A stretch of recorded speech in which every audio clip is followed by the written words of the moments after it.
do it. All right. After a brief hiatus of like 1 week, the pod is back. Welcome to Unscripted Strength. I'm Ethan. You are Day. We're the same hosts you've had the entire time of said podcast. Once Day and I aren't so busy, we will have a guest coming on soon that we will figure out time to make work. It'll be a great guest. Oh man, I have a good voice I can do that I don't think would be appropriate right now, but I know exactly where you were heading. Like I heard the best voice change a little bit, and I was like, I know where this is heading. No, it cannot, dude. If anyone's wondering about my background, Bad Bunny. get over it. Yeah. So welcome back to the podcast. Have we had any questions? I don't know. We've been a little bit behind on the content game. Yeah. Neither of us are busy. We don't work, so we've just been fucking around. Yeah. Actually. But yeah, so we'll do what we normally do. Where we'll talk about our training for a little bit, and then we'll just, I don't know, sass about whatever the frick we want for a little bit, and then we'll get to it. Let's Heck pretty yeah. much it. We're just gonna talk about fitness and life, and that's all. So, Day, you're gonna kick us off with, how's your training going? What the fuck are you doing? And why is it while listening to Bad Bunny? Yeah. Bad Bunny. Bad Bunny has been on repeat for me, but he's been on repeat. Like, he was my Spotify Wrapped, like, #1 artist significantly. Like, listened the hours I listened to him versus everyone else. And some of the other artists that were up there were other Latino artists, and some random, like Olivia Dean, I think, was on there, like very randomly snuck in there. So my taste kind of goes all over the place. But it's like, I've been listening to Bad Bunny now, I feel like, for 2 years straight, just like on repeat. And now it's just like amplified, where like no other artist is sneaking in, because it's just like there's like that hype, and I'm like, it's just so good. So actually, if you look at my thing right now, hey, there you go. So yeah, but training. Let me see. It's kind of like all over the place. I kind of have it as a format. I formatted it recently on the app that I use, where I just have like, hey, today you're doing conditioning, today you're doing upper body, today you're doing lower body and conditioning, blah, blah, blah. And each day I just go in, it's like, all right, let's see what I can do today. All it says is conditioning. And it's like, based on my schedule, I'll be like, well, I'll be at the U of A and McHale for 2 hours. So maybe I'll do the Stairmaster for an hour. And then I coach the team. And then other days, like today, I'll be at home a little bit more. So I'm going to do a treadmill run, because that's what's more convenient right now. So it's just solely based on convenience. And then my lifting is similar to what I've been doing, but instead of like having an active progression of like, hey, I want you to hit this, this, and this, it's like, all right, based on how you feel, do you need to keep it the same as last week? Can you go heavier? How much heavier? All sets heavier? Only 2 sets heavier? Like, what does that look like? So it's very much like vibing, just because I know in a few weeks I'll end up starting like a new plan that I'm going to be very consistent with. So I kind of want to just give myself a little bit of like freedom right now, especially with like, changing schedules all the time. Like, my schedule for school varies, random tasks are thrown at me and all that stuff. So it's like, right now I'll just take it chill, do what I can. I'll get into that dedicated plan in 2-3 weeks, whenever that is. So yeah. I wanna poke at something that you said that I have thought about way too much, because it's the way I have trained since before the High Rocks. 9 or 10 week block we did for like 2 years probably. I basically did what I would call as vibe training. And that is like, you see a lot of stuff online that's like, you've got to progress, linear progression, all the periodization models, which is just like how you progress stuff and get stronger, and how, blah, blah, blah, tracking your shit, essentially. And I didn't track anything, no numbers for a long time. But I think what I'm not accounting for is, because I think you and I are obsessive about this stuff. Like, I may not have been tracking the exercises per se, but I know all the weights I need to use. You know what I mean? And like, I know what the intensity feels like, and I know what challenging feels like. And, I think there's a lot of room for your brain to kind of like have fun and relax a little bit when training, where sometimes like, and I have clients that do this, where I'll write them a plan and they get to it and they're like, hey, this exercise, I'm gonna do a different squat today. And I'm like, what? Cool. I don't care. Yeah. Just make sure it's hard. Make sure it's challenging. But how does that square up in your head? Because I know you like training. But Mhm. does it stress you out to not have, the numbers written down and all that stuff, or are you still writing all that stuff down? I write down notes every week of like, this is what I did today and these are the Mm-hmm. numbers that I hit. And then the following week it's kind of like, okay, I look back at that and I'm like, am I gonna start at the same weight and then maybe go up? Am I just gonna Mm-hmm. go up just straight from the jump? How does that look like? And I usually write notes after each session. So after each set or movement where I'll Mm-hmm. be like, hey, like I just did 3 sets of 10 controlled pull-ups, chin over bar with a 2-second pause at the top. That felt really easy. Next week, go up by Mm. 2 or 3 Mm-hmm. reps. So I'll write those little notes so that I can keep that in mind. Gotcha. So I know how it felt at the moment and what I was thinking. Gotcha. So I do write down notes and I kind of just, keep at it. But there are just certain movements where I can't like predict how I'm going to feel that day. And one of them is like overhead pressing. Like I never Sure. can predict that. It's like I'll progress for 2 to 3 weeks. I'm regressing for another 4 and then it goes up randomly. And then one week it feels decent, the next not. So I also know what movements those are that are not going to be like, they're going to be like iffy every week where it's like I don't know what direction it's heading. Sure. And for me, that's usually like overhead press. And if I were doing like a back squat, then it's usually like a back squat. Those numbers are kind of squirrely for you sometimes. Yeah, it's never really like a trap bar deadlift is another one where Oh, it's like interesting. there's always like variation for me. Mm-hmm. But yeah. Interesting. Yeah. Okay. I mean, I think that's similar, but yeah, I mean, once you get really advanced at it, it becomes like the having a plan is like a super big bonus. But I think sometimes for people, I don't know. Like plans are obviously great. You should have a coach. I should say that because I am one. But there's something like shout out to just kind of training hard and going in and being like, I'm gonna do my favorite exercises today for upper body and just hammer them Yeah. and have a good time. Yeah. And that's what warm up sets are for. And I And think those warm up sets are underutilized to figure yeah. out where you're at for the day. Yeah.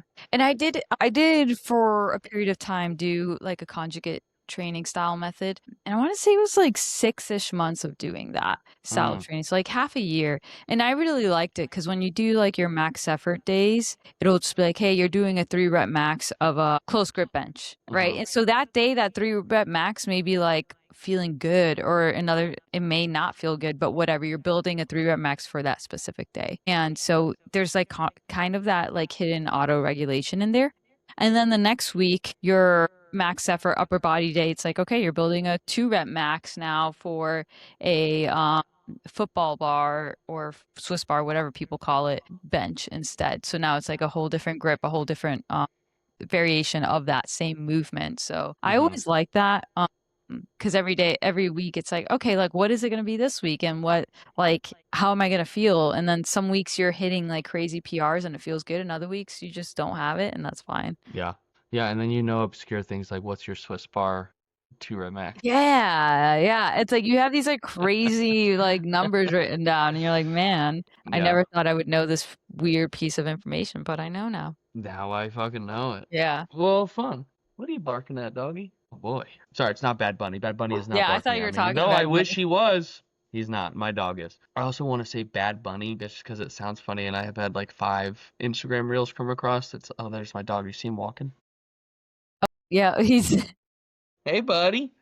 That I sound very white saying it like that. And now I think it's funny just to do it. Anyway, my training has been good. I think after the high rocks, I have been a little bit obsessed in this like going down the rabbit hole deeper of hybrid stuff. A little bit of validation from some of the coaches I follow. There's this group called Sika Strength. I don't know if you've watched any of their stuff. It's this Irish duo in they're from Ireland. 2 Olympic weightlifters, great coaches, love their content, and they put a video out that made me feel like I'm right, which was just that hybrid training is the hardest training I've ever done, which, should have dawned on me when I was trying to do 2 things that don't help each other at the same time. But the thing that was interesting is that they were talking about the injuries, and that's what I'm concerned about, which I'm going to do this anyway. I'm going to try to do it Mhm. anyway. But both of them, one of them tore his quad tendon, fractured his tib running. The Mm. other was squatting, tore his quad tendon, running, fractured his tib. I think it was a stress fracture. Mm. But they are chasing the 5-minute mile, 500-pound squat. Have you seen this? I've seen it done by a few other people, yeah. Yeah. Well, apparently only like 4 or 5 people have documented being able to do it. So Yeah. these two guys are chasing Okay. that feat. And for anyone listening, you take all your weights out to a track, including a power rack, and you do a 500-pound squat or deadlift. I've seen that too. I've seen that variation. You drop the weight, and the timer starts when you unrack the bar, and then you're off, and you have to do a sub 5-minute mile. Now, I'm not going to do that because that sounds terrible. But my hybrid training is what I've been focusing on. That's been good. I'm stubborn, so most of my days are still on lifting, which probably shouldn't be, but it's hard because I just really like lifting, so I gravitate towards that. And yeah, I've been doing for your brain, I guess, I think we talked about this a little bit, where you kind of like it's like a linear swap where from non-running to running modality. So like my lifting is what my lifting is, but pared down a little bit because I can't take that much intensity while doing an increased amount of cardio stuff.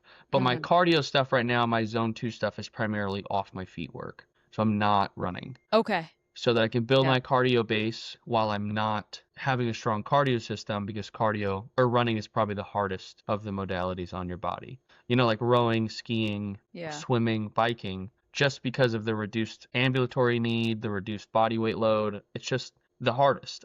From everything I have read and listened to, running is the hardest one of those modalities on your body. What have you been doing instead? Ski Rowing? erg, rowing. Okay. Dude, the ski erg is my favorite thing I've ever done. Really? Rowing for some reason it's hard for my brain. I don't know why. Like to do it for long periods. I think I could do the Stairmaster because you're just walking Yeah. upstairs at a slow pace. But dude, the ski erg, the one at Block it's the Rogue ski erg, not the Hmm. concept. And the display plate has a spot for your phone to sit in, like a Oh, yeah. little slider slot. So I just put my phone in there and I put a Jake Turro podcast on about tendons and then just skied for 35 minutes before the internship. And Interesting. Yeah. I can keep my heart rate much more stable on the skier than I have found on anything else. And I enjoy it. Yeah. And I get a huge pump in my triceps, which I'm not going to complain about. So, Yeah. I cannot go on the skier for more than like 5 minutes. It's just like really? I just get so bored. Yeah. That is one where I like, and I'm a boring person. So if I'm saying that I'm getting Yeah, bored on then skier, like I'm it's getting fucked. bored. Yeah. Yeah. That's so funny. Yeah, dude, 35 minutes on Monday.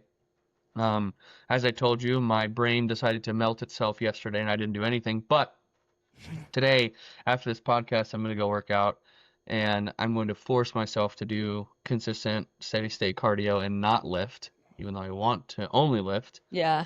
But I feel really strong right now, which is why I want to lift. So I have to manage that. And that's, the like research I've been doing on hybrid stuff is just I need to extend my time window. So that's what I'm doing in my head. I'm also thinking about, this video I was listening to from Seeker Strength was talking about periodizing your body weight. When in bouts of increased lifting, I'll get heavier. In bouts of increased cardio, running, I'll get lighter. And the goal is over the next 16 weeks is to go from most of my zone 2 being on a rower on a non-running monostructure to most of my cardio being on running but zone Hmm. 2. So you like swap it. So right now if I'm going to do any intervals, I'm going to do running intervals, hard running intervals. But if I do any zone 2, it's going to be on something that's easy on my joints. And then as the time goes on, I'll swap those slowly Yeah.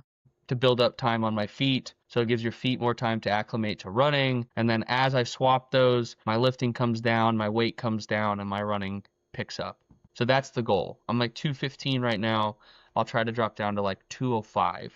Would be my Okay. 205, 207. Would bring me to like 14% body fat and just a little less thick boy.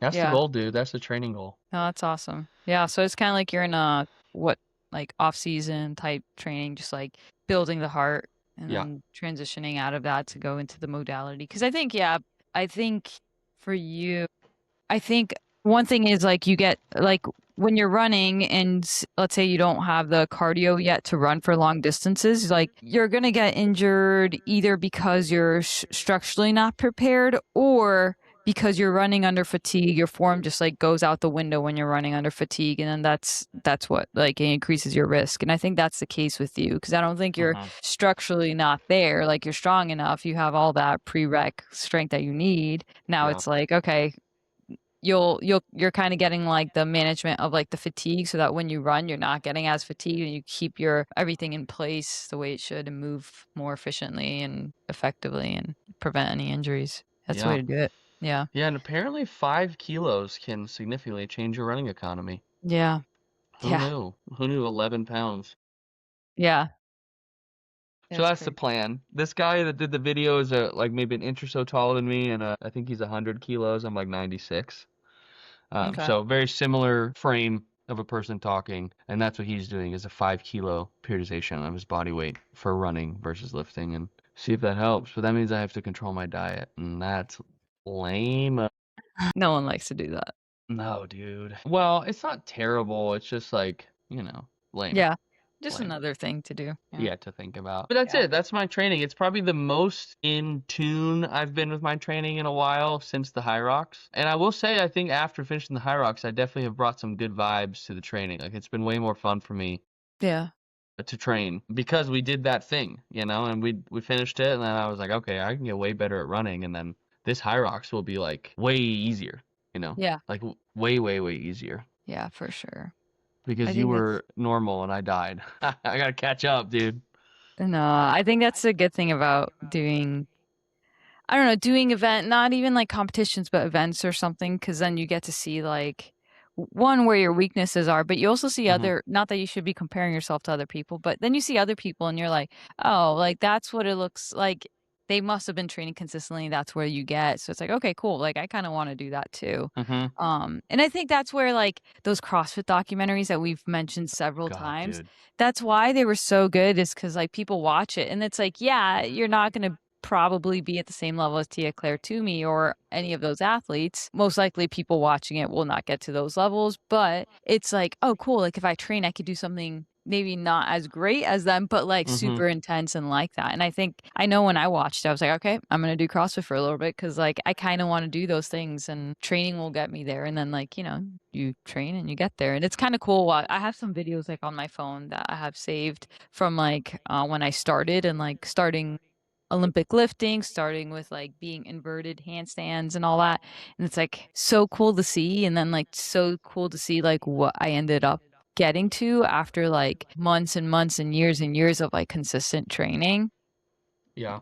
That's like the coolest thing to see. And it's like sucks at first, obviously, because like you're spending time trying to just kick up to a wall to get inverted. Like it's such a weird concept. And just using a PVC pipe to learn like different positions for Olympic lifting. And it's like it feels lame. You're just like, what the fuck? I just want to get to the Hmm. point where they're at. But then you get to that point eventually with training and consistency, and you're like, all right, this is pretty cool. Um, Yeah, it's dope. It's dope. I don't want to encourage people to leave the podcast, but um, I don't even know where to watch them. Maybe they're on Netflix. they used to be, I think it was Netflix. I think they're Yeah. on YouTube now. Oh, really? I think. Well, after you're done listening to this full podcast episode, you should go watch some of the like maybe it's like 2017, 18, 19 they did because it was pre-COVID when these were coming Yeah. out. So maybe like 16 to 19. CrossFit did like a documentary, and then maybe they still do on the championship, and it's just, I mean, Yeah. they're So incredible to good. watch. They're so cool to watch. You see the rise of Tia Claire Toomey, who's probably like the best like I don't even know what to call her. CrossFit athlete, but Yeah. just monster of an athlete in Yeah. general. Doesn't she hold some records on the high rock stuff too? I mean, Yeah. we were talking about that. I wouldn't be surprised at I all. think she has the doubles female record Yeah. as well. Yeah, and if she doesn't, all she would have to do is try for one season, and Yeah. Give she's birth to her smoking. child or even do it pregnant because I know Yeah, she's pregnant right now. She would probably yeah, do she'd it probably pregnant beat and people like, pregnant. I think she yeah, just did one pregnant. I think she just I finished one, think so. Yeah. which Insane. is wild. Yeah. And if you don't know, if you are someone who's slightly interested in the world of fitness, go Google Tia Claire Toomey. And Yeah. you didn't get to watch her through her prime, but probably one of the greatest athletes that I mean in the strength world have seen, and her and Yeah. Matt Frazier, just actually the craziest thing. Yeah. And then after one of the CrossFit Games competitions, she went to the Olympics and got bronze in Olympic weightlifting in the Olympics. Oh, I didn't even Like, know that. yes, yeah, she Oh my represented God. Australia and she has a bronze medal from the Olympics. Like in Olympic weightlifting, that's not fucking easy. There's like No. No. So crazy, man. Like so nuts. That's Um, wild. yeah. Yeah, she's the GOAT, dude. I mean, CrossFit athletes are the GOATs. There is no question. Yeah, they're insane. Like some of these strongman athletes and strong women athletes are pretty crazy, I think, but this CrossFit people are just wild stuff. Yeah. Wild, wild, wild stuff. Yeah.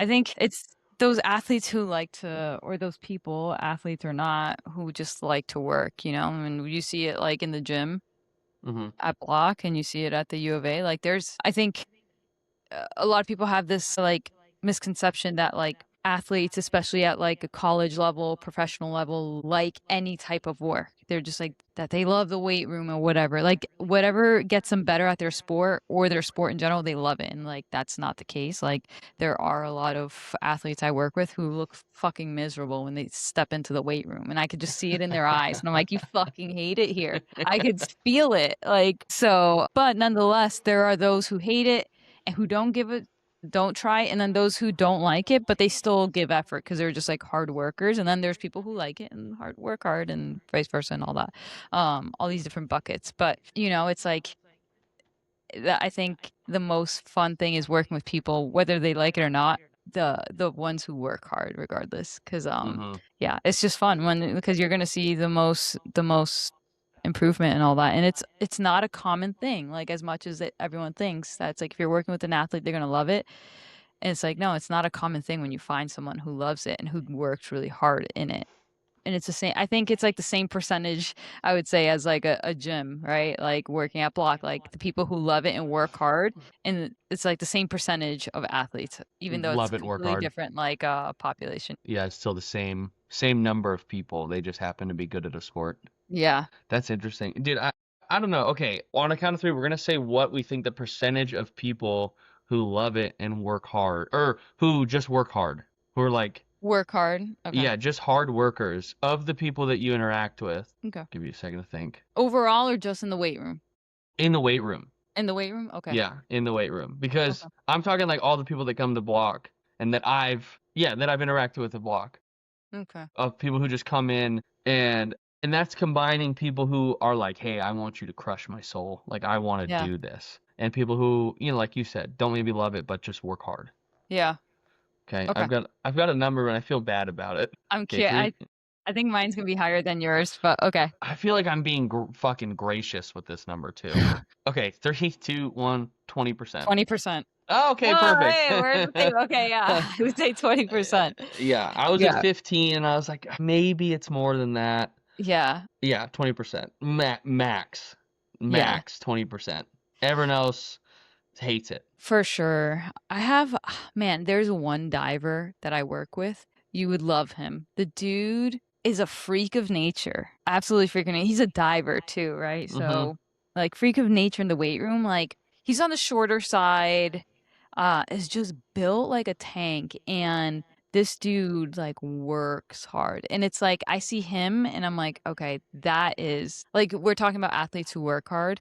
Like, he's the first person that comes to my head is that Mhm. kid in the weight room. That's the first person. Yeah, and I think it's a hard thing too because we're saying 20% of people work hard in the weight room, and that's not saying that they're not working hard anywhere else in their life, because Mhm. like you work with people who are like great in business and great at their job, and it's like Yep. okay, they expend so much energy in that, they got a little bit to give to spread between everything else in their life, so they go to the weight room and they're like, I'm not giving 100% to this. And Yeah. then there are other people who are just wired differently. They're like, I'm just going to give 100% to everything until I burn out Mhm. and whatever. Yeah. Yeah. So why do you say 20? It's just it's very uncommon, I think, to find when I find someone who just has a little bit of dog in that regard of like, well, I'm here, might as well Mhm. do it. Like I've got the Mhm. shovel in my hand, might as well dig. Right.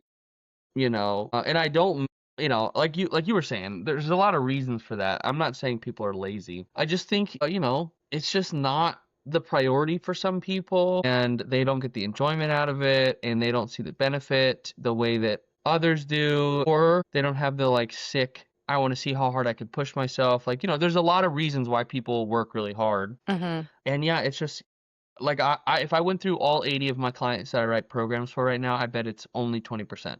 I bet I do about 20 a week. I could bet I could find 5 in each, give or take. That Mm, I'd be like, yeah, they don't need me constantly on their back, being like, yeah. let's spin the wheel, let's spin the Yeah. wheel, let's spin the wheel, let's spin the wheel. There's one person, two people recently who have emailed me because I send my check-in email out, who have basically been like, I want you to try to hurt me. One of Yeah. them just said, make me puke. And then sometimes he yells lightweight and at me, like Ronnie Coleman. Yeah. Or he'll send me gifs of him. Both of them, do you know John Meadows? Yeah. Yeah. He passed Rest in away. peace. Yeah. Yeah. He has this Bulgarian drop set of death. Have you seen him? He has it on YouTube. He goes over it. I haven't seen that. You do like a few warm-up sets of Bulgarians, and then like 2-3 working sets. You're at like 4 harder sets of Bulgarian split squats, and as soon as you're done, you go to 1 dumbbell from your heaviest, and then it's a drop set. So you do 8 reps, hold it for 10 seconds, drop it, grab a new one, hold it 8 reps, hold it 8 reps, hold it 8 reps, hold it until you die. But then you have to do the other leg. Mm. And it's awful. It's awful. And I've only done it myself like 3 times, and it's like Hmm. the only leg thing you're doing that day for your like quads, for like Yeah. pushing legs. And I gave it to both of them, and almost made one of them puke. And then the other one was just he finished and was like, "What was that?" And I was like, "Listen, buddy, Hey. you asked me for that." Yeah. And then he was like, "I loved it," and I was like, "See, you're broken inside, just like me." Yeah. But yeah, it's not common. People are like, and it's not even in those emails. It's like how they show up. Yeah. It's like, yeah, you know what I'm talking about. If they just show up ready, even when they're tired, like they're even when they're like more tired workouts, they're still showing up and doing the thing and doing the effort where the effort can come out and backing it off where you can't. But Hmm. and they may bitch forward but it's like a vibe. The vibe of people who are just there to work hard is maybe 20%. For sure. There's this one swimmer that I worked with. He was one of those athletes. Again, like I thought of hard worker, I thought of the diver, but now I'm thinking also of this swimmer. And he was one where it was like so fun to program for him because he worked so hard in the weight room and in the pool. Like he was a Mm-hmm. great swimmer. And there was one summer because a lot of times the athletes they'll either go home during the summer or whatever, but he decided to stick around and he trained consistently throughout the summer with us. And I had him do like some CrossFit stuff Mm-hmm. because I'm like, this guy, like, he's got it. Like, he can Mm-hmm. do this grueling stuff. And he got so strong too. And I remember, so he was doing like one CrossFit workout per week. And then the rest of the days of him training were like lifting and all that. So during his CrossFit workouts, like, he got so conditioned and he was like moving through. It was so good. And it was August, the end of August, and the rest of the team started coming back from their summer break. And he got a bunch of the guys from the swim team to join him on one of the workouts. And I was like, I don't know if this is a good idea because there's this like NCAA protocol of like return to play so that people don't like get rhabdo and stuff. Mm-hmm. But there are a bunch of swimmers and there are a bunch of dudes and they're like, oh, I'll jump in. This is crazy. Blah blah blah. So part of it was like handstand push-ups. There was battle ropes. There was what else was there? I think there were sleds. There was something else, and I'm not remembering what it was. I think there was a bike in there too. Mm-hmm. Like 12 calories on the bike, and it was just like rounds for time, and it was like 5 for 6 rounds. So the guy who's been doing it all summer, beautiful, finished like he's going through, he's cruising, he's breathing hard, he's sweating, but you could tell it's like a controlled hard. Mm-hmm. The other dudes after like 1.5 rounds, like there were 4 others and they were puking in the trash can. They were like dying. It was so bad. And I was like, I fucked them up right before the school year starts. Coach is gonna kill me, like the swim coach. It was so bad. But like I think of this guy, like he was like throughout the whole summer, like did not miss a session, never misses a session during the school year either. Like he is on it and like works so hard during all like so I gave him some ridiculous CrossFit stuff and he was Mm-hmm. like crushed it every time. Yeah. So Hell he's yeah. yeah, you don't find I'm trying to think like if I could find an athlete where I could give him those like crazy grueling hard workouts and they would do it, like I can only think of a few athletes who would like actually do it and be like, all right, give it to me again next week. Give me another one the following week. Yeah. Yeah. Yeah, those are great. I work with a soccer player. I Said, know who you're talking about. oh I yeah, think. yeah, yeah. Yeah. And Athletic dude, kid. he's just He is not so the athletic. biggest. Yeah. And when he started with us, he was like little 80 pounds or something, 85 pounds. Yeah. And great soccer player. And yeah, just I think he's gonna do the internship, just so you know, Is with he? us. Yeah, I yeah, think he's he'd be a really interested in kid. Yeah. it. That's awesome. I sat down with him and his mom a couple last week, because he's interested in like anatomy and phys and sports science and exercise and blah blah. He really loves it. Which shows. Like, I mean, you've coached him on Saturdays.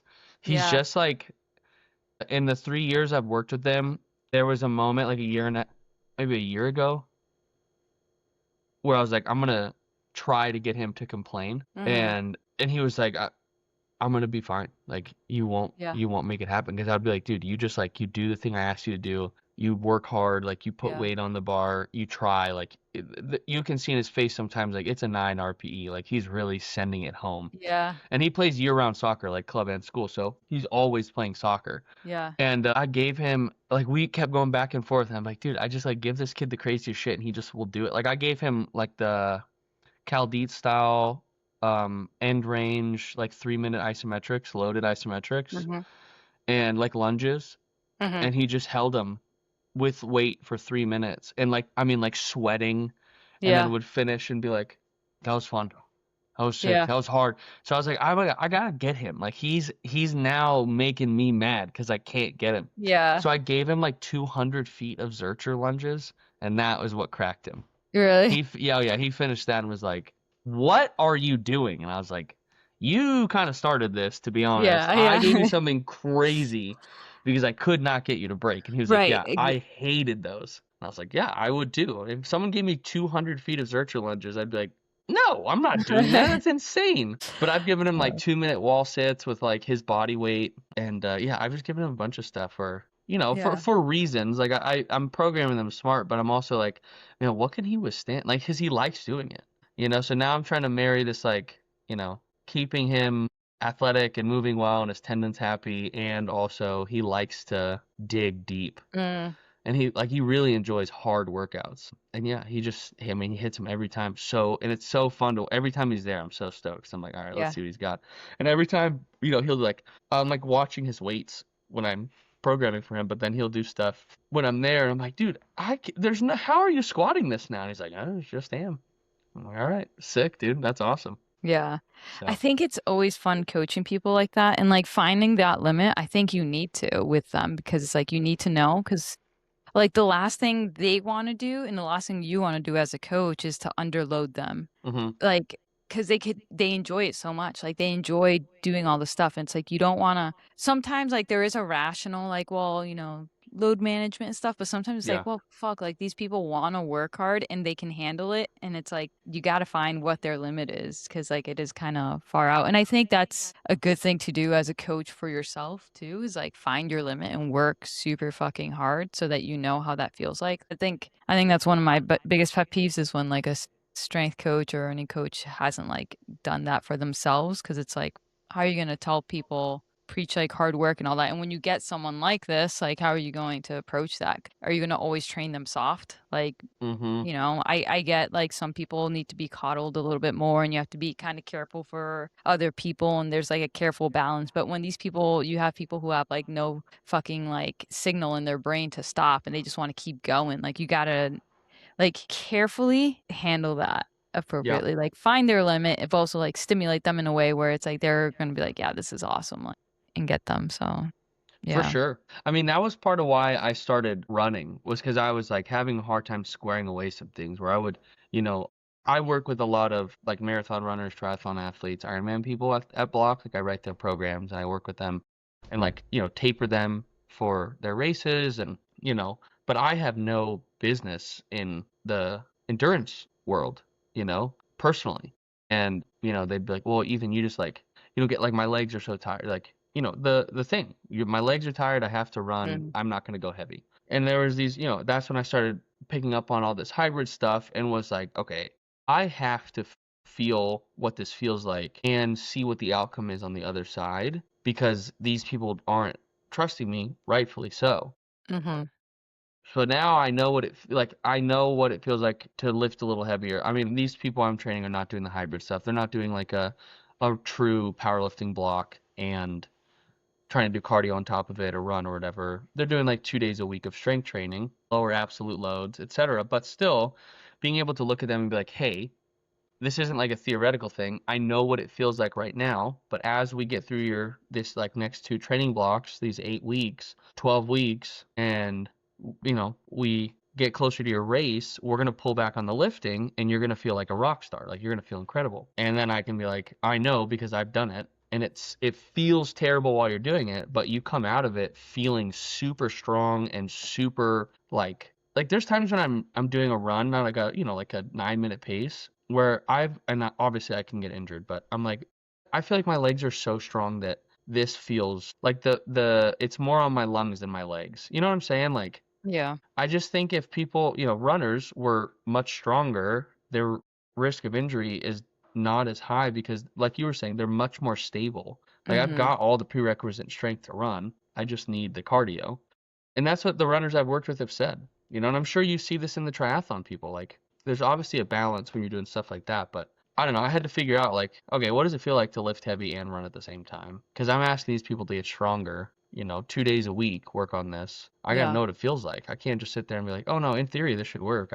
I got to do it. Yeah. And and then all the ones I've worked with have since been like, it is the best decision I've made to do these 2 days a week of strength training. My legs feel like I don't feel like I get strains as often. I don't feel like I pull thing. I just feel like I had one lady doing like 105 pound single leg deadlifts, and then she ran and was like, I had this moment while running of like, I can do deadlifts 105 pounds with one leg. This running is not going to hurt my hamstring. And I was like, Yeah. yes, yes, yes. You are Right. resilient. Exactly. Once But they get the buy-in from that and see how it feels and all the benefits, it's kind of like it goes in pretty good. Like they'll start including it a little bit more, which is nice. Yeah. Yeah, it's crazy like the feeling of when you increase, especially initially, when you increase running and while you're lifting still normally, like how much of an impact that is. And I think it's really, and I've mentioned this before, I think in one of our first podcasts, it's like it's discouraging. oh yeah.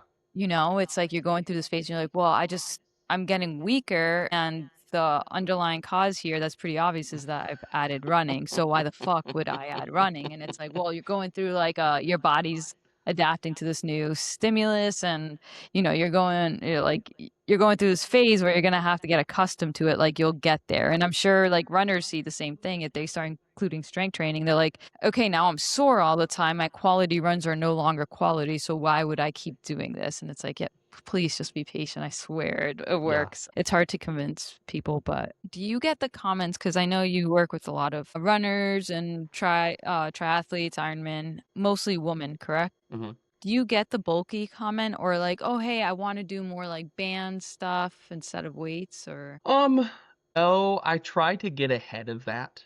yeah. Um, like when I'm having those initial conversations, I will just come out like I do my intake, I ask a lot of questions, injuries, blah blah, like normal screening stuff. But then I will say, normally like right after the assessment or if it comes up naturally before so, like the movement screen stuff, which Okay. I could go off on, I'm not the biggest fan of, but um I normally will say like, hey, I just want you to know where I'm coming from in terms of how I see your strength training going and how it can help your running and what approach I take to it and what I think will be the most helpful. And then I normally lay it out. I'm looking for big compound movements. We want to make you stronger and more resilient. I don't necessarily want to make you bigger and we can get stronger without getting a lot bigger, but there is some muscle mass that's going to be helpful and da da da da. So I normally try to get out ahead of that and I'll say things like, hey, we won't do a lot of band work outside of maybe some warm ups if there is an area that is stiff or needs a little bit of love before we start one of the bigger movements. And then I'll explain to them, like, I structure things mainly like this, like, compound exercises, and then we move through into more accessory work, and then we'll work on mobility and da da da da. So I try to just get out ahead of that and be like, hey, we're doing strength training. We are not doing Pilates V2. I'm not fucking about that. You're going to Right. squat, you're going to lunge heavy shit, you're gonna hinge. You're pushing and Yeah. pulling supports you on the bike as well as your core. Same with your forearms. That's why we do some of the stuff we do. So suck it Yeah. up. Yeah. That's good. You squashed it beforehand. You know what's funny? There's this coach that he was a running coach for a lot of Olympic marathoners, like the people, Mm-hmm. I want to say like in the 90s, he coached several of the people who won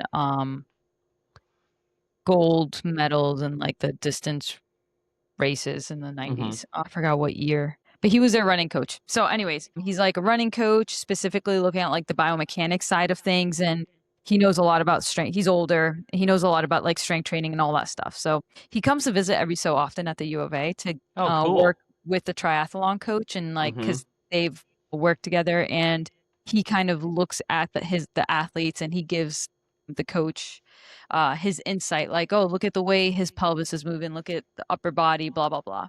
And so he always has like very interesting exercises, Mm-hmm. like very things that I'm like, I wouldn't really think of. And I wouldn't really like be the one to like implement it. And but he is so smart. And so I'm always like, all right, like I haven't heard of this. I've never seen this movement. I'm gonna try it Mm-hmm. out regardless. Cause Sure. like you said you liked it, you said it worked a lot, you said athletes like it. Let's try it out. So he's telling me all these things.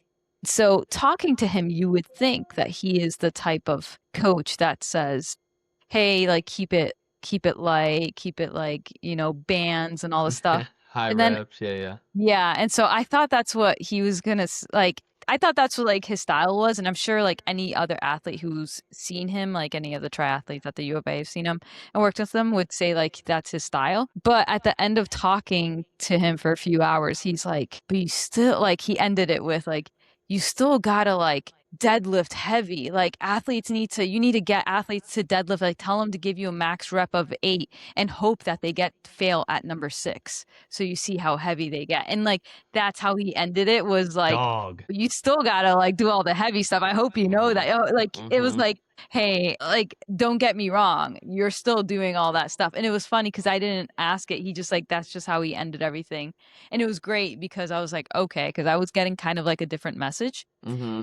He is so smart though, and I take everything he says, but I thought that was the only stuff he did. And it's like, oh no, I still do all this other stuff. Like, don't get me wrong, don't get it twisted. This is all just Mm-hmm. like supplementing that. So I'm like, sweet. So if a guy who coached multiple gold medal Olympians is saying this stuff, it's like it's just nice to Yeah. hear some verification across the thing. So I hope any runner can listen to that and hear and be like, okay, I gotta What's listen. his name? Bobby McGee. Bobby McGee. Yeah. I'm stealing that as an anecdote Yeah. because, that is the runner's way. It's like the Pilates body thing. Yeah. That's what they are. I just assume their strength training needs to be. And yeah, it does not. For most people, it doesn't actually. For Yeah. most people, unless outside of medical conditions and constraints, you're Yeah. like it's gonna be fun. And the thing I normally do, like when people ask about that, like the fun exercises that they see online that are for runners only, Mhm. I'm like, yeah, yeah, we'll do those as your warm up.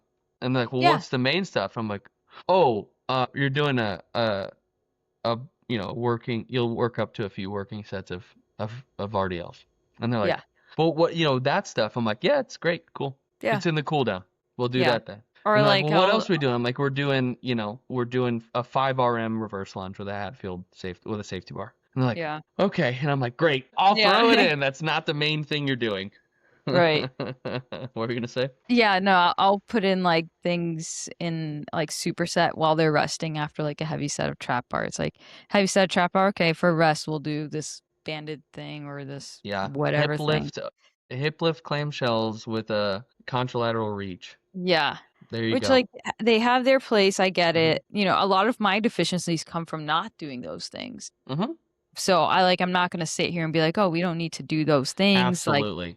for Yeah. sure, like I've actually incorporated them more in my lifts as of recently because I realized like how fucking weak I am on my glute medis and stuff. So it's like I have all these like exercises slow and with bands and controlling, and I suck at it and whatever. But that's not gonna erase the fact that I still need to squat heavy, lunge and do single leg stuff, go to failure on my RDLs, like all this stuff. Mhm. So it's not gonna replace it. Yeah. Yeah, it was funny. I have those in my program after or with my RDLs. At some point I do them on the same day. But Yeah. it's funny how like I did two top sets of paused RDLs. So at my end position I paused for a second. Like at my under my kneecaps in my hinge at 315 for 2 sets of 5. And then I did the hip lift, like full open hip lift clamshells with this it's this weird reaching one where I like reach forward, internally rotate on the bottom leg. I'll Oh, show you okay. next time I see you. They're really hard. But I did that and like the RDLs were hard, but I stood up from these clamshells with like a glute med pump. And I was like, it felt like my legs were deer legs. And I was like, what What is the going fuck is on? going on? I just did 315 for 2 sets of 5 on RDLs It is so weird. after two top sets of 300-pound squats for 3. Yeah. These clams, like the squats, three rep squats at 80% is, you're not like dying if you're used to squatting. The RDLs were hard, but then these clamshells, dude, I swear to God, I was like, oh my God, my ass is so tired. Yeah. I love when I don't do banded lateral walks and like I'll do them out of nowhere and the next day I'm like fucked. Like Yeah. I barely could feel my legs. Yeah.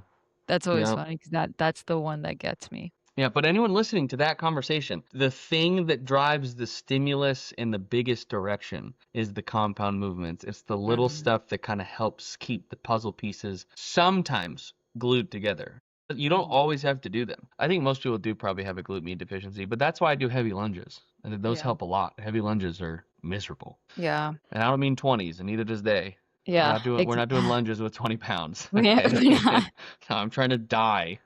The day before our high rocks, I was doing Oh, lunges yeah. in my garage with like 60 pounds. Like we're not per In arm. each like, hand, yeah, I was about to say, in not each 60 hand. pounds, I'm not doing 120 fucking pounds. no 20-pound lunges. Get the fuck out of here.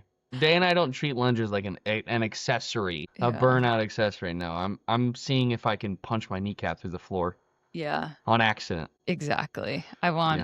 Yeah. That's how I want it. All right. Well, hey, I think that's a wrap, dude. Yeah. Got about an hour. Yeah. You're training now, right?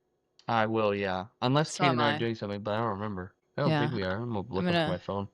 I'm gonna do my lower body and then a What's your lower body? based on vibes, but based on what I did last week. Let me see what I got. What I did last week, and I'll probably just build on that. Some front squats, kettlebells, single leg RDLs, lunges, and then heavy hip extensions. Hell yeah, dude. Yeah. Hell yes. Yes. I'm excited for it. All right. Well, thank you for watching another episode of Unscripted Strength. I'm Ethan. That's Day. Yes. That is who? That's Bad Bunny. Thank you so much. Please leave comments. We'll have guests on soon, and we'll be more consistent. Right, Dave? Maybe. No promises. We'll see. All right, cool. And bye. Bye.